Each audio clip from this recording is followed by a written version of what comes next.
Bonsoir Claire Béard, vous êtes Bonsoir. la directrice du comité régional du tourisme Côte d'Azur France. Est-ce qu'il faut considérer la saison d'hiver comme morte-née?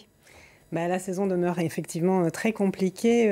Les chiffres en notre possession montrent qu'on est à un taux d'occupation à peine de 9% sur février, avec très peu de visibilité sur février et mars. Alors on connaît évidemment la situation à la montagne avec les remontées mécaniques à l'arrêt. Est-ce qu'il y a un report vers le bord de mer malgré tout?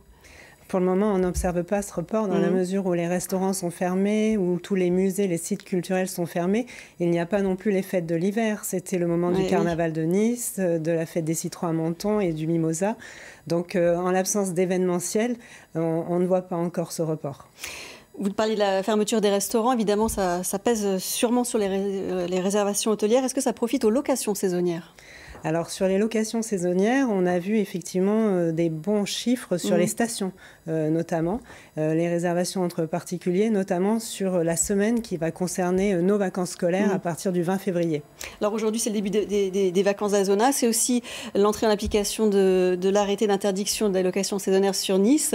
Est-ce que vous avez une idée des répercussions que ça peut avoir, positives ou négatives d'ailleurs, à l'échelle de la Côte d'Azur, cet arrêté ? Alors, je n'ai pas à commenter une décision à l'échelle d'une commune. En revanche, il est vrai que j'ai discuté avec le président de la Fédération Hôtellerie, Tourisme, Restauration Nice-Côte d'Azur, M. Cipollini, qui m'indiquait que sur l'hôtellerie, il n'y avait pas de demande et qu'ils attendaient vraiment de la demande plutôt de dernière minute. Il y a même des hôtels qui ont décidé de fermer ce week-end parce qu'en l'absence de restaurants ouverts, il est très compliqué d'attirer des touristes en cette saison. C'est une chaîne de valeur, le tourisme. Donc pas de demande dans les hôtels. En revanche, est-ce que les gens qui se sont dit on ne peut pas aller à Nice sont allés ailleurs? Est-ce que vous avez déjà des éléments? Alors, comme on a vu dans le reportage, il y a des petits reports, mais on n'est pas comme dans les fêtes de Noël où il y a des rassemblements familiaux très importants. Donc, c'est vraiment assez mineur. Alors, le CRT, c'est un organe de promotion du tourisme.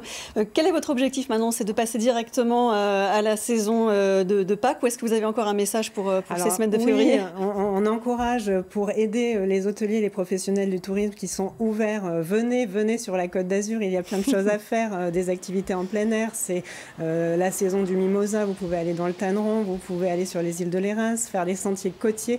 Donc il y a plein d'activités à faire. Donc effectivement, on fait des messages sur les réseaux sociaux et du digital affinitaire pour venir sur la Côte d'Azur.